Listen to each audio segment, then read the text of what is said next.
Hello chess friends, and welcome to Zaro's chess channel, and welcome to the TCEC Season 16 Premier Division. So believe me or not, we have a new leader in this Premier Division. It's not Leela C0 or Stockfish. We have now a great neural network based chess computer, and it's called Allie Stein.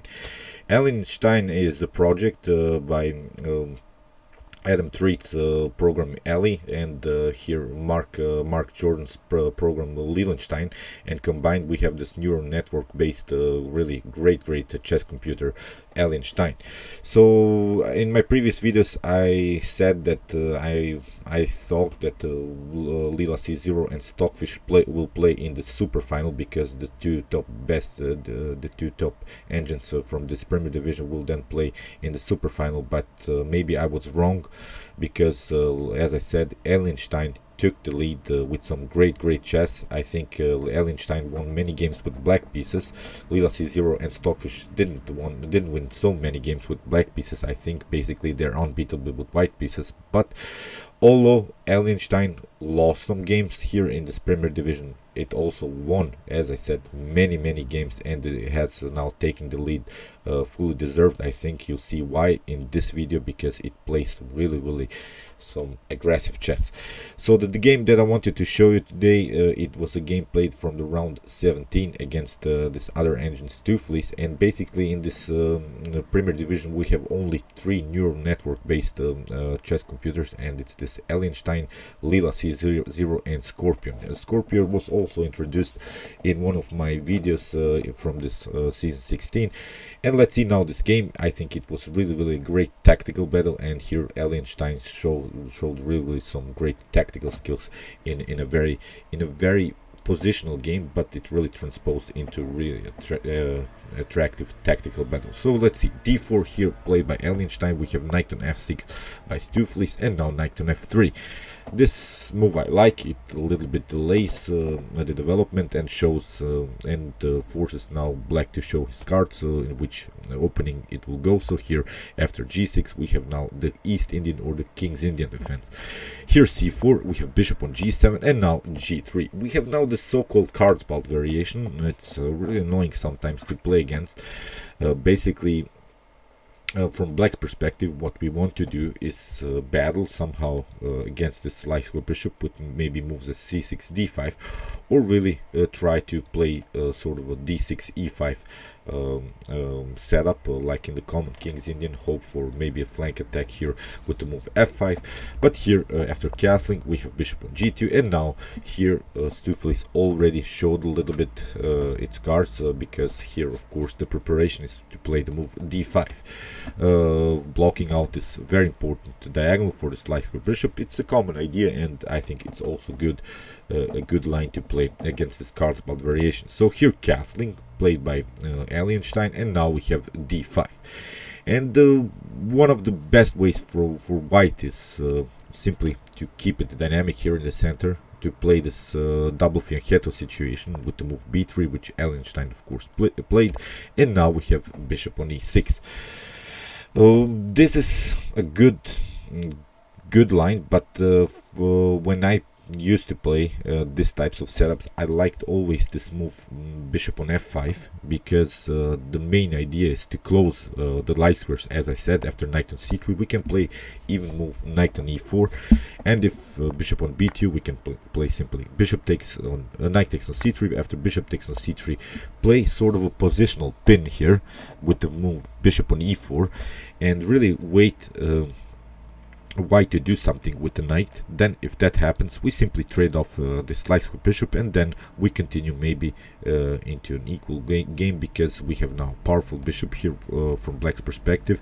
And you see this bishop on c3 is a little bit blocked out by its own pawn, so basically it would be a battle here against this d4 pawn. But as said, here Stoofvless played the move bishop on e6, attacking this c4 immediately, and here knight from b to d2 was played, protecting this pawn. Of course you don't want to take d takes c4, because after something like b takes c4 we have always the threats here to try make progress in the center with the move e4, and then if we connect these three pawns in the center, it will be very hard to battle against this pawn storm in the center. This minor pieces would be an object of our attack, so this would be good continuation. So after knight from b to d2, here a5 was played. The idea is, of course, to crack the position here, because we have sort of a pawn chain here, this a2, b3, and c4 pawns, and the best way to crack a pawn chain is, of course, to crack it in the middle of the chain. So, of course, we want to play here a4 and really challenging now white's light square pawns here on the queen side. So e3, you see. Here Allie Stein simply continue to develop. Here now comes this move a4.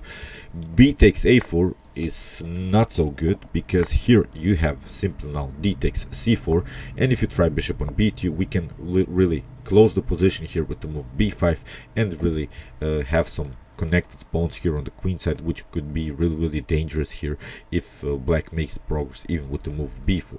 So here this a4 isn't good, of course, so that's why here instead of taking, bishop on a3 was played. This is very important. After potential a takes b3, of course you can take a takes b3 and still connect these pawns, still have a good diagonal for this bishop, and at least connect finally this rook with the queen, and this would be, of course, a good coordination of pieces here. So that's why here Stoofvless decided after bishop on a3 to keep the tension a little bit here on the queen side and play simply the move rook on e8.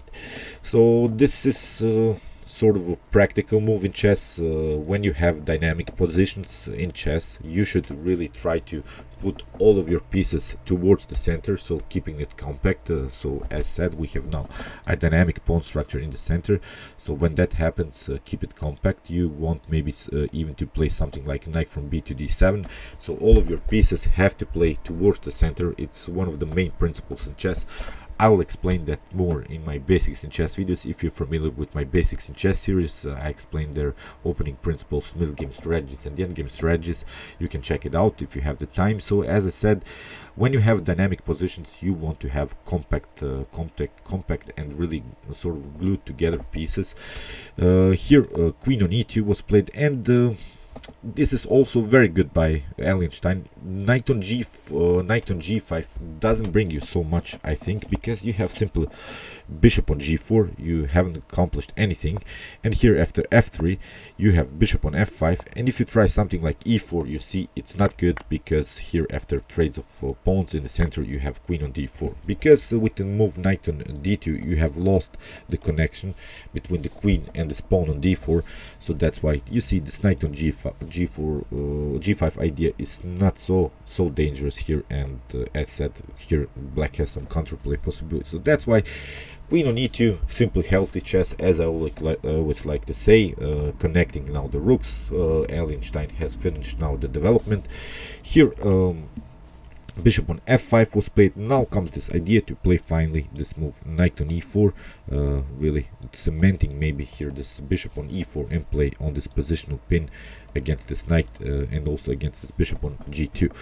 Rook from f2 c1, and this is now Allie Stein's preparation to maybe somehow close, open the position here on the c file and make some progress, maybe even with moves as b4 and b5. e6 was played, and now comes this move b4. Again, if you try something like d takes c4, knight from b to d7 was played, and here after b5, if you try something like d takes c4, it's not good. It's basically game over for you, because here we have simple b takes c6, and after b takes on c6, knight on c4, and this square on d6 is unprotected. You have some dark square problems here, many holes in the game. Also the c6 weakness here as a pawn, so many weaknesses, too many weaknesses I think to handle here for black. If you try something like knight on e4 now, then b takes on c6, after b takes on c6 you see c takes d5, and after c takes d5, now it would be a good position. So that's why I think knight on e4 would be a good idea here, even in this position, finally to get this breakthrough. And From white's perspective here, if you try something like knight on h4, again it's not a problem, even in this position, because here we have simple bishop on g4. You see how dangerous it is, because if you try something like queen on g4, we can simply take now this knight on d2, and finally cement the knight on a very active square here on c5. So you see with this b5 move, after this b5 move, as mentioned, maybe the best way here from black's perspective is to play knight on e4, and here I think Stoofvless made the first inaccuracy with the move queen on a5. Okay, you have attacked now this pawn, you have also attacked this knight on d2, you have still possibilities, but here after knight on h4, here bishop on g4 was played, and now we have this move f3, and here bishop on h5. g4 immediately is not so dangerous. It seems that you can trap the bishop, but here simple c takes b5, and if you take the bishop, here we have a very powerful move, b4. This was probably part of Stoofvless calculation here. If you try bishop on b2, then we have a3, and the bishop is locked, so you will lose the piece again, still with some threats to even play a fork against these two rooks. So this will be a better position here for black. So that's why after bishop on h5, first b takes c6, a correct move here by Allie Stein, b takes c6, and now we have finally this move g4. Maybe here for Stoofvless would be a better idea to play the move g5, counter-attack against this knight, after maybe g takes h5, first to play the move knight on h5. Still you cannot escape with this knight on h4, so that's why you would be forced to play the move f4, but now it would be very dangerous after knight takes on f4.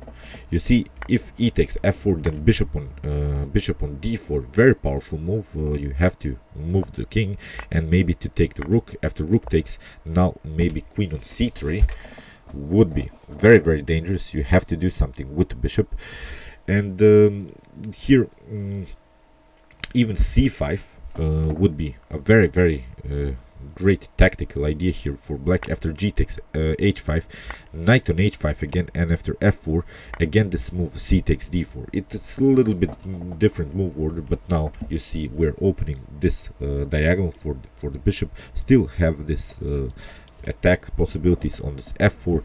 Still you have also some problems with this knight on h4, so that's why I think this would be a better line. Instead of that, here Stoofvless played, I think now it wasn't an inaccuracy, I think it was even a mistake with the move e5.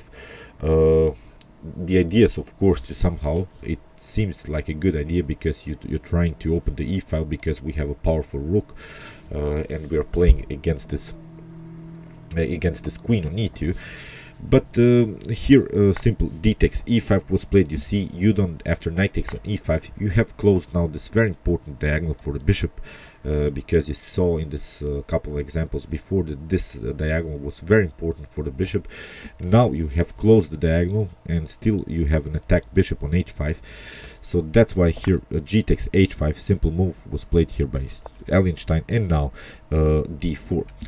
Again, a mistake, I think. Knight on h5 would be the better continuation, finally to open the position for this dark square bishop. You see, then you have to do something like c takes d5, but now after queen on d5, if you try f4, you see knight takes on f4, very powerful. After e takes f4, now queen on d4 would be a good idea, and if after king on h1, knight on d3 would be great.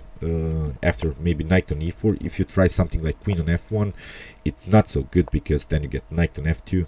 You see, very powerful move here after king on g1, knight on g4, and after king on h1, queen on d2, and this would be a completely winning position, I think, for black. So you see, Stoofvless had some counter-attack possibilities here. Maybe after this pardon me, after here knight on h5 and here c takes d5, after this tactical combination, Allie Stein would be forced to maybe play here the move knight on e4, would be very powerful, and here we have some f5 possibilities.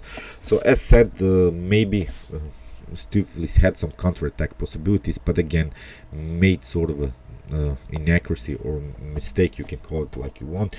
Here d4, again closing the diagonal for the dark square bishop, which is very important. And here finally Allie Stein get some space with some releasing the pressure here on the king side with the move h takes g6, and here h takes g6 was played, and now finally knight on f1, because you see we don't want to have this connection between the queen and the knight. Of course the queen was attacking the knight on d2, so we want to play freely with our queen, not to have this attacked knight. And here d takes e3 was played. Okay, it's an idea. Now we have a dangerous pawn here, also some attacking possibilities, but now the pressure is really released.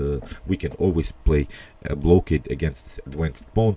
Here f4 was played by Allie Stein, counter-attacking, and now knight on d3 attacking the rook. You see queen on d3 was played. It was a great tactical idea here by Stoofvless, and now with the move e2 to get this pawn rolling sort of. But now you see we have 4 pieces, black has only 2 pieces. Of course we can again open and liberate this diagonal for the dark square bishop, but you see with many of these moves on dark squares, with the move knight on e5, with knight on d3, with the pawn moves, it leaves now Allie Stein time to regroup again with the move rook on b1. Again, if you take now this knight, it's not a problem. It only simplifies the position, because we can simply take, and after rook from a to d8 we can play something like queen on h3 or even queen on g3. It's perfectly fine. Now with 1 piece up, I think white has a completely winning position here. So that's why after rook on b1, rook on the d8 was played with an attack on the queen, queen on g3, hiding with the queen of course, and now knight on h5 attacking the queen. And here Allie Stein plays on the simple idea to trade off the queens. Of course, if we manage to do that, the position is much more simplified, then we can go into a favorable endgame.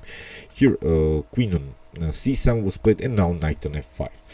Great move, I think, because you see if you take, of course, then we can take the knight, but maybe a better idea here for Allie Stein would have been the move knight on g3.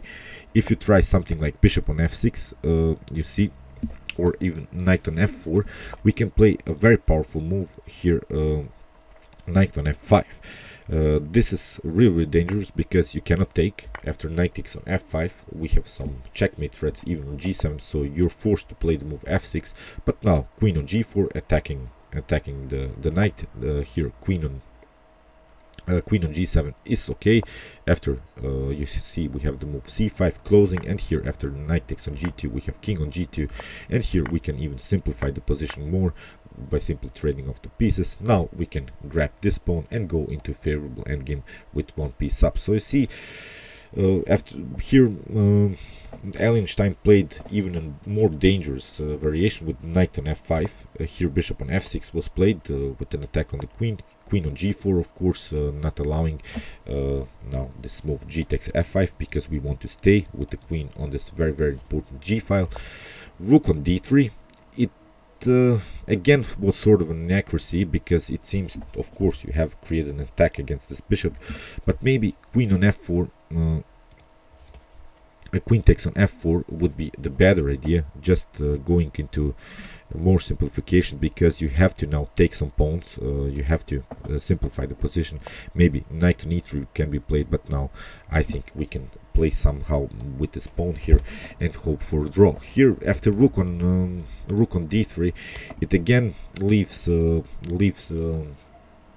Allie Stein some counter-attack possibilities with the move bishop on c5. It's now an improved position of the bishop. Again, I'm pointing out simple e takes f1 doesn't bring you so much, because you can simply take this pawn and go into favorable endgame with 1 piece up. So this idea is not so good. You have to keep the tension here with the move e2. After bishop on c5, queen on a5 was played, but now knight on h6, very nice move, in between check, king on h7, and now bishop on b6. Now the evaluation here is winning for white, because you have to retreat again with the queen. Here bishop on d4 was played, sort of a counter-attack possibilities. After bishop on d4, rook takes on d4, but now knight on f7, of course with the preparation also to play the move knight on g5, with a queen on a7, with the idea is of course to play rook on f4, discover the attack and take the queen. But of course we have this move knight on g5, counter attack, the king has to move. Here king on h6, and now finally king on h1. You see, getting out of this very important dark square diagonal here. Rook takes on f4 was played, and okay, queen on h3.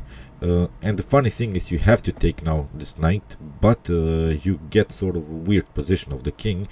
King on g5, and now bishop on c6 was played, and maybe now finally e takes f1 would be the best idea, because after trades of pieces here on the first rank, maybe to battle for a draw with the move rook on e5 would be a good idea. After maybe queen on c8, you have maybe some defensive resources with queen on d4. After queen on g8, maybe try to play queen on d6. After rook on g1, maybe something like even king on h4. It's still dangerous, I think, but at least it leaves you some kind of a possibilities here. After bishop on c6, rook on e5 was played, and this was now, I think, the decisive mistake, because now we have finally the tempo with which we can escape with the knight. Now we're continuing the game again with one piece up, and here king on h6 was played. Here finally improvement of the rook on g1. You see, not a problem. We're playing against this g6 weakness now. This is now our main target, and here Allie Stein will play on this very simple idea of the simple threats in chess, simply keeping attacking, creating simple threats, creating simple attacks against minor pieces, queens with some checks. And the funny thing is, I've talked about this simple threat in the middle game in my last basics in chess video, so I'll send you the link at the end of this video so you can check it out. It meets now with this idea with which Allie Stein will play now in the continuation. Queen on e7, of course, with the idea to promote now to e1, and here queen on g2 with the counter attack on this g6, so that's why rook on f6 had to be played. Bishop on e4, here we have knight on f4 protecting finally this g6, but now queen on f3, again with the counter attack. You see the knight is under fire. If you move the knight, again we have some checks, so we want of course to have the protection of this e4. g5 was played, supporting the knight, but now simple idea, rook on e1 playing against the blockade. Here g4, and again very nice move, queen on e3, simple threat against the knight. The knight cannot move anymore, so that's why king on g7 had to be played. But now again simple threat playing against this g4 weakness. Here queen on e6, and again simple threat with the check. Rook on f7 was played, and again simple threat, very nice. Queen on d4, of course pinning the rook here on e5. Here rook on e7 was played, and again knight on f3, very nice move, simple threat. Of course you cannot take because of the pin of the rook. King on h6 was played, and now rook on b6, and in this position it was game over, although many moves were played. Let's see the continuation. You see, you lost the queen. Here rook on e6 was played, but now we have the possibility here to take, and here rook takes on e4 was played, rook takes on e4, and now queen on d2, perfectly fine. You can never promote anymore here on e1, because we have a very nice coordination of two pieces, and still we ourselves have this pass pawn. And as I said, many moves were played. I'll show you the whole game in the description below so you can analyze this last moves, but I hope you realize this is completely winning for white.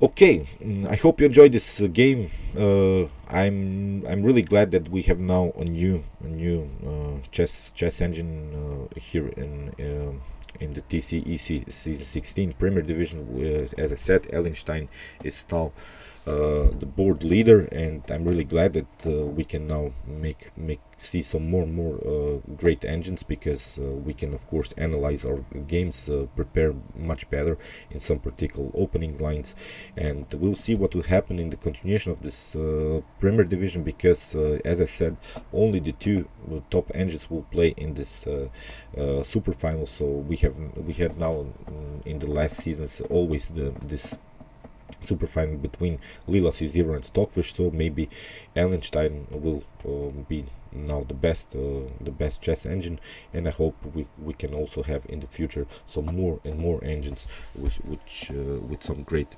tactical games. Okay, as promised, here is my video for my basics in chess series with the simple threat ideas in chess, and meanwhile you can watch my other commented chess games played by computers, and you can also watch my best chess games of all time if you want to see the best chess games that have been ever played in chess history. And you can also subscribe to my channel if you like this content. Thanks you for watching, guys, and chess is the best, of course.